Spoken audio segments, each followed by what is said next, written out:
5 August পরবর্তী বাংলাদেশের বিনিয়োগ বান্ধব চিত্র তুলে ধরতে 40 দেশের বিনিয়োগকারীদের নিয়ে আজ শুরু হচ্ছে 4 দিনের বিনিয়োগ সম্মেলন। বাংলাদেশ বিনিয়োগ উন্নয়ন কর্তৃপক্ষ বিডার নির্বাহী চেয়ারম্যান চৌধুরী আশিক মাহমুদ বিন হারুন জানিয়েছেন, বাংলাদেশ সম্পর্কে বহির্বিশ্বের নেতিবাচক ধারণা দূর করাই এই সম্মেলনের উদ্দেশ্য। মোহন ইসলামের প্রতিবেদন। অন্তর্বর্তী সরকার দায়িত্ব নেওয়ার পর প্রথমবারের মতো দেশি বিদেশি ও প্রবাসী বিনিয়োগকারীদের নিয়ে আয়োজন করা হচ্ছে ইনভেস্টমেন্ট সামিট বা বিনিয়োগ সম্মেলন 2025। 7 এপ্রিল শুরু হয়ে আগামী 10 এপ্রিল এই সম্মেলন শেষ হবে। ফরেন সার্ভিস একাডেমিতে এক সংবাদ সম্মেলনে সার্বিক তথ্য তুলে ধরেন বিডার নির্বাহী চেয়ারম্যান। দুইটা ট্র্যাকে আসলে জিনিসপত্র আগাবে। প্রথম ট্র্যাকটা হচ্ছে যে আমরা প্রায় 60 জনের বেশি উদ্যোক্তাকে নিয়ে আমাদের একটা স্পেশাল ফ্লাইট সেটা যাবে চট্টগ্রামে। সেখান থেকে আমরা কোরিয়ান ইপিজেড এবং মিরেশ্বরাইতে আমাদের যে ন্যাশনাল স্পেশাল ইকোনমিক জোন আছে, এই দুইটা আমাদেরকে ভিজিট করিয়ে রাতের বেলা আবার ফেরত নিয়ে আসবো।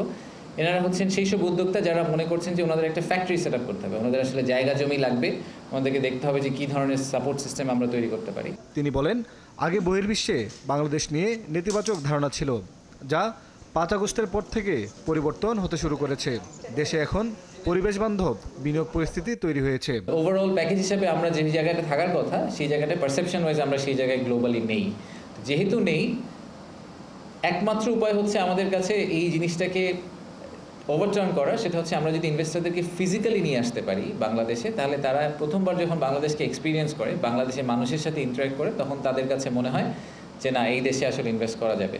যুক্তরাষ্ট্রের চলমান বাণিজ্য যুদ্ধ ও বাংলাদেশের পণ্যের উপর উচ্চ হারে শুল্কারোপের প্রভাব এই সম্মেলনে পড়বে না বলেও আশা করেন বিডার নির্বাহী চেয়ারম্যান।